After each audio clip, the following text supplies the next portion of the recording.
Greetings, everyone. My name is Jim Hollis, and I am the Executive Director of Calculus Roundtable. We are a nonprofit organization dedicated to promoting math and science skills for students, particularly students of color. We consider ourselves a vertical education organization in the sense that we work on policy, research, and analysis with county offices of ed and school districts. We are always dedicated to including the community and their voice in all policy and research work that we do, along with curriculum. We work and train instructors, college fellows, and professional mentors of color in the STEM fields to work in classrooms.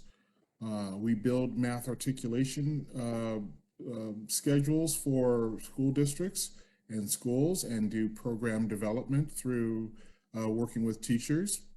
That develops through a professional development workshops and professional learning communities with teachers and administrators.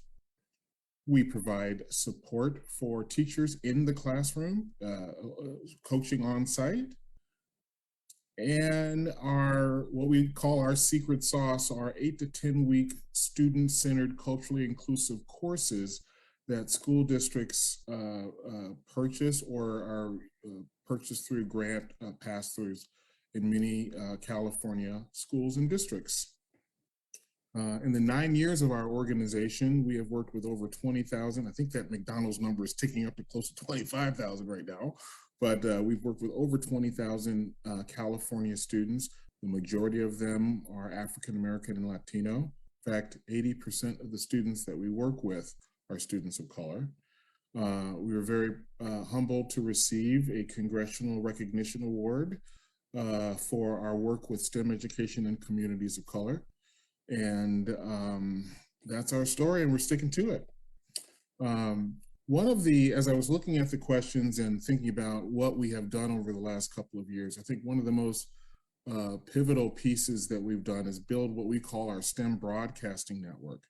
And since we were doing a lot of online work before the pandemic and lots of activities where students gather their data and their work online, when the pandemic hit, we were very much prepared to move all of our programs online within a couple of days. And through that process, we ended up building this STEM broadcasting network, which is a collection of live classes, of recorded self-paced instruction, and virtual field trips. So in some cases, there are recorded materials around STEM fields from professionals in the field. We have live classes with professionals that work with individual students or groups of students, as I said before, in 8 to 10 week course settings. And then we do high impact tutoring, one-on-one live meetings with students over several times a week, one large classroom and then 2 tutoring sessions to make sure that we are hitting everything we need to do in terms of high impact tutoring. What that looks like for the students is they sort of sign into our STEM broadcasting network in their grade level, and they get a list of subjects and classes that are going on already within their school or within their region, and they have got a schedule where they're logging into active classes. Here's just a quick view of what one of those classes looks like. It's hard to sort of see some of this, but there's a scientist from NASA who's working with students directly on, in this case, it was on water. But what they focused on in this class was how is water used in outer space? A very sort of open conversation where we were able to plug into the International Space Station at the same time and see some of the devices that the scientist was talking about. So that level of live interaction, experts within the classroom, and students leading a lot of the work itself gave us a great sort of ecosystem to work from through the pandemic. And in one school, what that looks like is a school I wanted to focus on in West Contra Costa in Richmond, California, called Nystrom. Nystrom is a school we've been working with for several years. When we got there for the 5 years previously, over 75% were far below basic in math.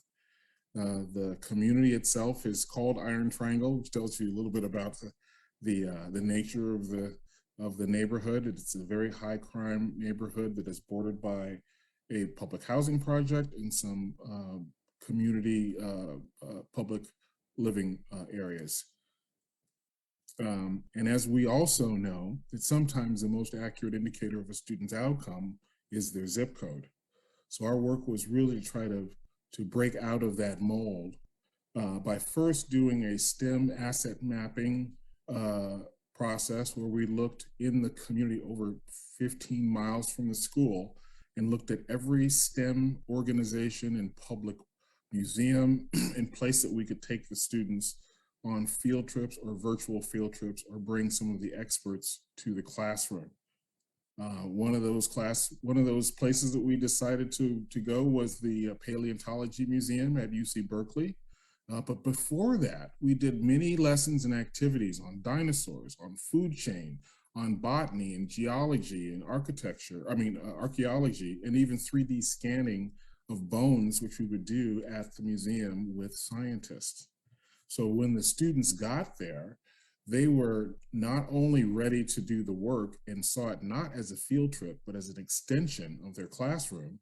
They were able to work with kids from other schools who had worked on the same curriculum, giving them sort of an insight to other communities. They were able to work with scientists and PhD students and mentors at their own level. And they came to these events ready to work because they'd already done subject matter research or activities that were based on the event itself. The most recent one was we just took a bunch of students, thanks to the Disney Corporation, to a sneak preview of Wakanda, where we had sort of mapped out all the science that was in there before we went to the movie. So it was part of the curriculum and not just a free trip. What that did with many of our programs, like our Think Like a Game Designer, where game developers from Canada flew in and worked with elementary and middle school students to design new features for their games. And then they did some testing of new game procedures and wrote up specs for those games, which was the science and math behind it. And then we took a field trip to the corporate office in San Francisco and worked with computer programmers of color who were there, who worked with the students for a day and a half. Some of the kids, when we got to the headquarters in San Francisco, had never been in an elevator before. So there's all kinds of learning that happened in those trips. And of course, what happened? Where the far below math scores went down, and the more proficient math scores went up for the majority of students that we worked with in this program. So in that one school, we first started, as I said, to install fun but rigorous math activities, science activities, but even with the science activities, everything went back to math standards underneath. And from that, we initially saw the suspension rate in the school went down because kids wanted to stay in the program. And we saw after school participation going up, right in line with the math scores for the African-American students we were working with go up, which then led to overall math scores across the school increasing as well. Looking at the real data from Smarter Balance, we see that for African-American students in the West Contra Costa School District during the time period that we were working, the average proficiency rate was 2.56, which is in the county, which has many other districts with less poverty, was still at only 5.68%. But the students at Nystrom in this one school that we worked with jumped to 11.5%, 3 times what the district average was for the same students in the same communities. Now, that didn't just come from field trips. It came from also aligning all of those fun activities that were student driven with math standards. And we looked at math standards from the different grade levels, from elementary to middle to high school. But what we ended up really looking at more closely were the 7 domains of math proficiency and what components we could pull out that would be, we could teach every student, no matter what grade level. So we focused on the first 5, which is math processes, patterns, algebra and function, and geometry and measurements, calculus and trigonometry, and statistics and probability, regardless of the grade levels. And we were able to pull 16 components out of there. Don't bother reading all of them. I can send these to you if you like. But 16 components out of those 5 domains that we felt like as educators, we could teach elementary, middle school, and high school students something about these so that they had a working knowledge of these fundamental formative skills, whether that be number theory or probability. We figured we could teach 3rd graders to high school students in those areas. And then we had a natural cultural competency because those students, instead of just hearing about what George Washington Carver did, perhaps, were actually doing the science and research themselves. So the cultural competency level of our STEM activities is having those students of color seeing people who look like them doing the math and science in union.